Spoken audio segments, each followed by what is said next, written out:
Folks, look at this gorgeous steak. I've just finished grilling this up. It was also marinated overnight in a beautiful marinade. And when you try it, you're going to fall in love with this one. Recently, while I was answering the comments in my YouTube comments, which is something I like to do on a regular basis, as much as I can get to, one of my viewers named Gail E. wrote to me and said, my husband likes his steaks marinated. However, when I cook them, they basically poach when I'm cooking them, and that's from the liquid from it. And so it's instead of cooking right, it's steaming. And Gail was asking for advice on how to remedy that problem, and it's an easy remedy. But it kind of got me thinking, and it reminded me of a wonderful recipe that I used to enjoy so much when I was a boy. Now, this is a marinade recipe for steaks. So let me give you a little backstory on this. Okay, here it is. It's 1966, and a restaurant chain opens up. It's based here in Dallas. Okay, the company that owns it's here. And this chain was a steakhouse chain. Good stuff. They produced the most magnificent meat marinade for a club steak. And they did what a lot of restaurants do. They look for ways of taking an inexpensive ingredient and elevating it to a higher level and turning it into something they can charge a lot of money for.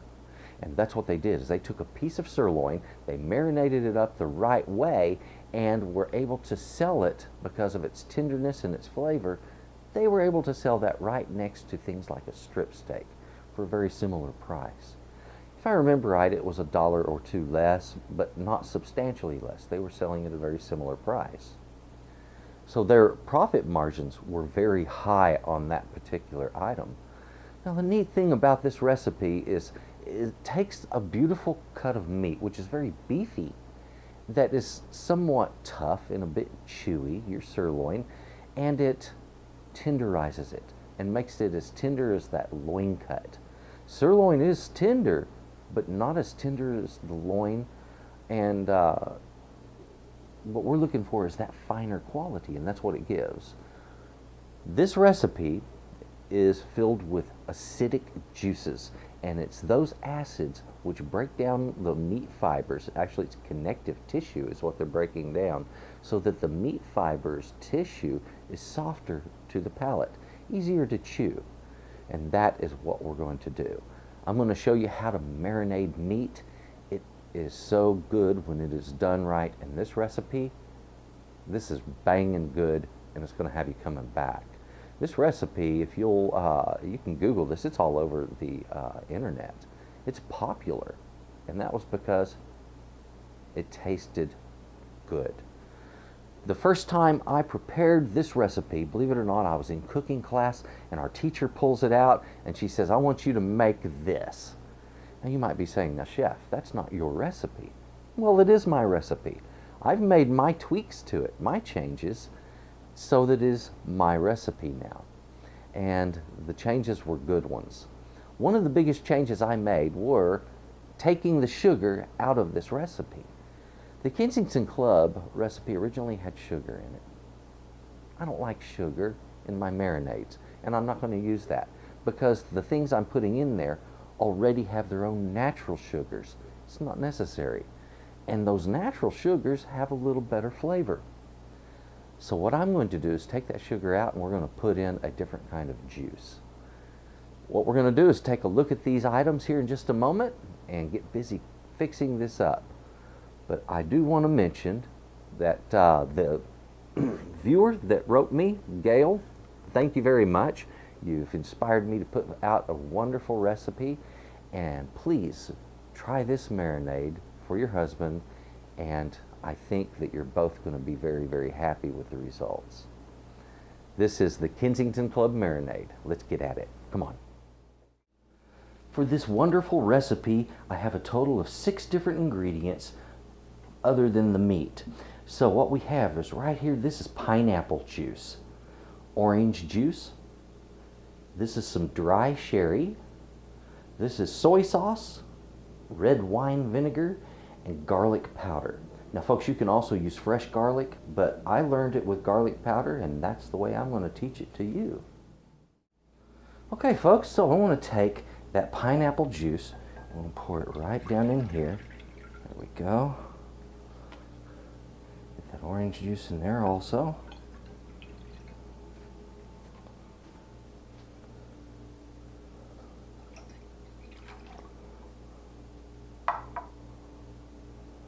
Oh yeah. Now this will change the appearance of the meat slightly. Now I mentioned that we're going to need about a teaspoon of garlic powder. That's about what I've got there. All right. Those liquids are different weights, so you need to stir them together. Don't take anything for granted here. Now I've got enough liquid here to easily marinate 4 to 6 steaks without a problem. I'm only doing 2. If I were doing a lot more steaks, I would put this marinade into probably a 13 by 9 glass dish with a high side on it, and that way I could marinate it out. It does need to be said, the dish you do this in matters. You don't want reactions with metals, okay?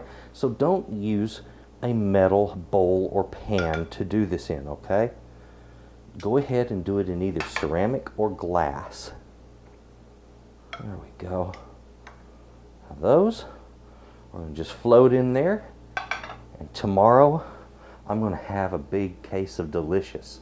What I want to do to put this in the fridge overnight though, I want to seal it good and tight, so I'm going to put some plastic wrap over the top of it, and who knows, I will probably put my lid back on there just to hold that in place well. Okay, there we go. Now it's off to the fridge. As you can see, there's just not a lot to this, is there? It's mix the ingredients, put them in the fridge with the meat, and give it time. And this is the important part. You have different grades of meat. We have different cuts of meat. So let's discuss this for just a moment. We're using this beautiful, beautiful cut. It's a strip steak. These are Black Angus, and this Black Angus strip steak, well, anytime you see Black Angus label, it's automatically at least choice grade, and that's what this is. This is a choice grade Black Angus strip. It is going to not really need much of any tenderizing because it's already extremely tender. So the marinating for this one is about flavor, and that's only going to take in the neighborhood of about 12 to 24 hours. Okay, 24 hours is really best. When it comes to a cut that isn't quite so tender, let's say I was using a choice, not a choice cut, but a select cut. Select beef doesn't have the tenderness of choice or prime. It's much more firm. You have to chew it a little more. So we want to tenderize that. So on those cuts, I want to say, hey, give it about 48 hours. Now, if you've got, let's say, a sirloin and it's select, you can marinate that up to 72 hours, and it's going to do really good. Don't marinate longer than 72 hours, guys. Okay, that's the longest you ever want to do a steak. And that's because you start getting some funky things happening with the meat if you go much longer than that. The acids that you have that meat bathing in are actually, to some degree, partially cooking the meat. And you want to control what's going on there. So we need to cook it inside of 72 hours.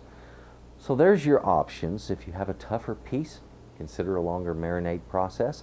A more tender piece, a shorter marinade process.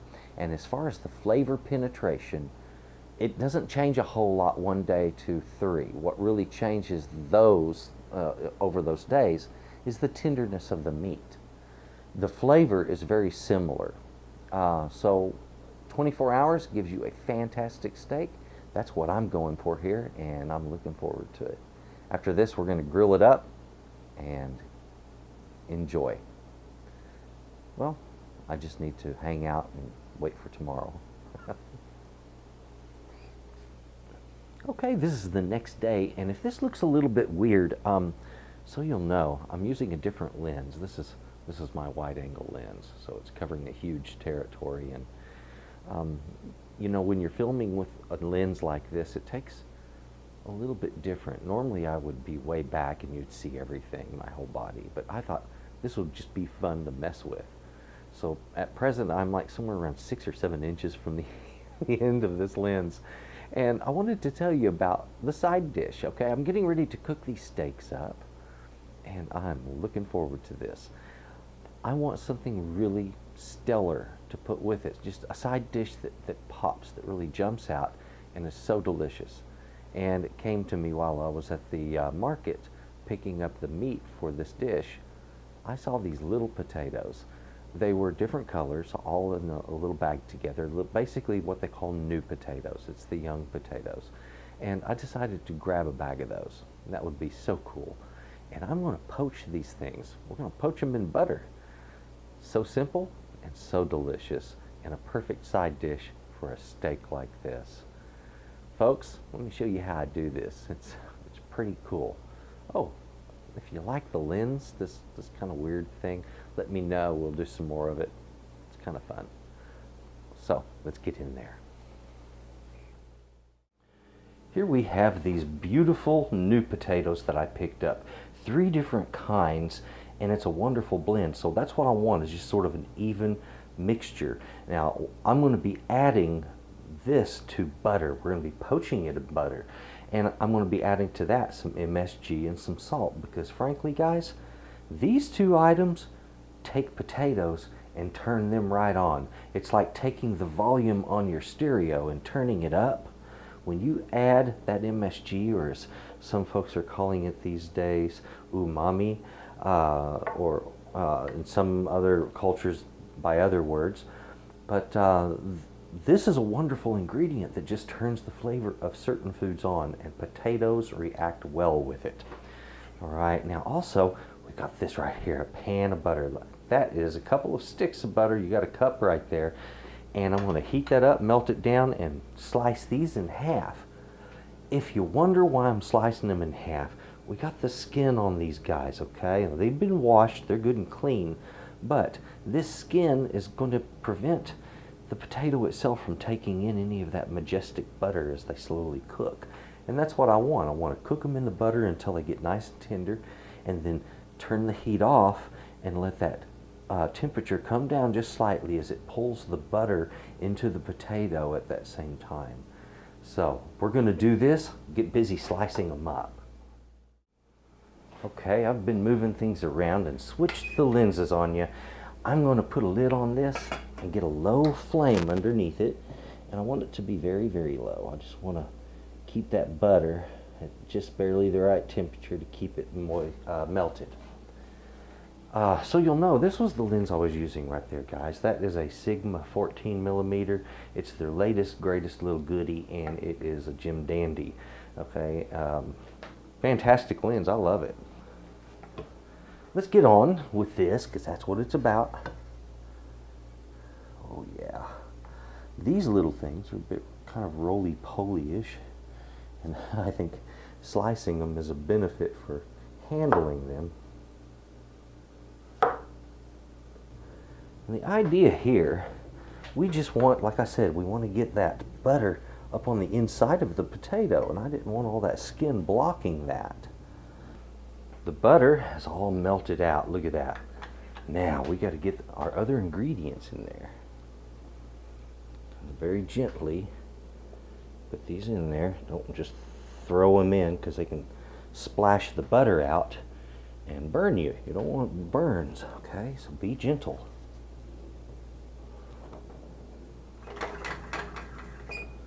Ooh.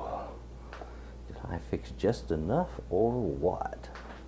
So the next thing, on this, with this much, which is enough for 2 to 3 people easily, or 2 very large servings is what I'm hoping for, some salt. Now I'm going to put in here about 1/2 to 3/4 of a teaspoon of salt. And on this MSG, you just only have to put in a slight amount. It doesn't take more than about 1/4 of a teaspoon, all right? Talk about beautiful, huh? So as these are going to slowly cook, and I'm just going to give them plenty of time, When they start getting tender, that's when it's time for me to start heating up my grill for my steak. Oh yeah, that's very good. Now folks, my potatoes have finished cooking. That took 20 minutes. I'm getting ready to pull the meat out of the bowl that I marinated that in. Now this is an important step and one you don't want to forget to do. Do not leave marinade sitting on the outside of your meat. Go ahead, dry that meat off, and that way you have a steak that is ready to go on the grill. Now these are going to look different because of the marinade. There we go. Let some of that excess run off. There we go. There we have it. Now I'm going to take paper towels and finish drying these off. And that way, when I'm ready to put them on the grill, that meat is going to sear properly. Now this is important. If you're going to pan fry this, it's the same exact rule. You don't want wet meat. You need to dry your meat, otherwise you won't get good searing. You'll get more like a poaching or a steaming action happening on that meat. We're not looking for that. In this one, it's the taters that got poached, not the meat. Folks, time to get these seasoned up. And I'm looking at the texture of the meat itself.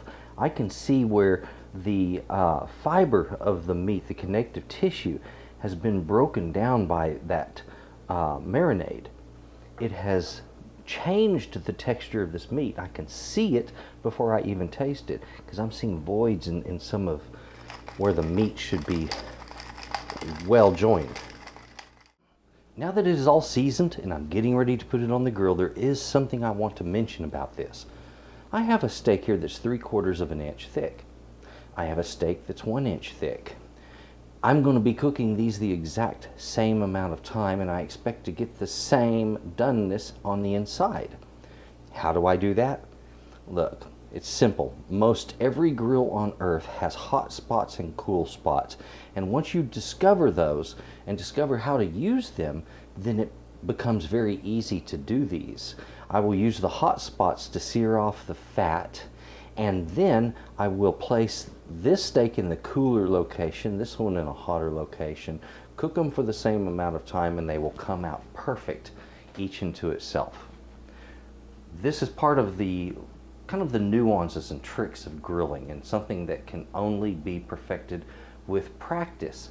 You just do it again and again, and eventually you're going to get tops and really get good at it. So don't be afraid of it. Throw these on the grill, get them cooked up. I'm looking for a medium. Oh, this will be so tasty. Okay, I'm out here in a nice noisy location. Let's go ahead and get that meat. Now I'm going to take care of that fat the same way I did in the skillet the other day when we were cooking a steak. That's 45 seconds on the fat band. Alrighty, that's been 45 seconds. We have a nice sear on that. Now, let's get those cooked up. 4 minutes per side. Alrighty, we have cooked those for 4 minutes on that side. Give them a turn. Absolutely beautiful. Another 4 minutes and they are done. The ingredients quantities for this recipe, we are using 2 cups of pineapple juice, 1 cup of orange juice, 1 cup of dry sherry, 1/2 of a cup of soy sauce, 1/4 of a cup of red wine vinegar, and 1 teaspoon of garlic powder. Now these have had a few minutes to rest, which is always the right thing to do on a fine cut of meat. And we're just going to give some slices here. I should have angled that first one. I'm going to angle the rest of them. Because when I cut a steak like this, I like to do it on the bias, just a little bit. How's that for beautiful? That's what we're looking for right there, ladies and gentlemen. Now I just need to get that plated up and ready to go. Here we are. That is gorgeous. Now, I think some of these wonderful potatoes. And there we have it. That is the way to do a Kensington Club.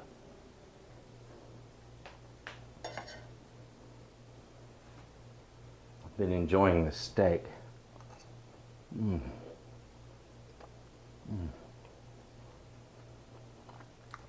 know, when you get the kind of steak, you don't want to stop chewing it.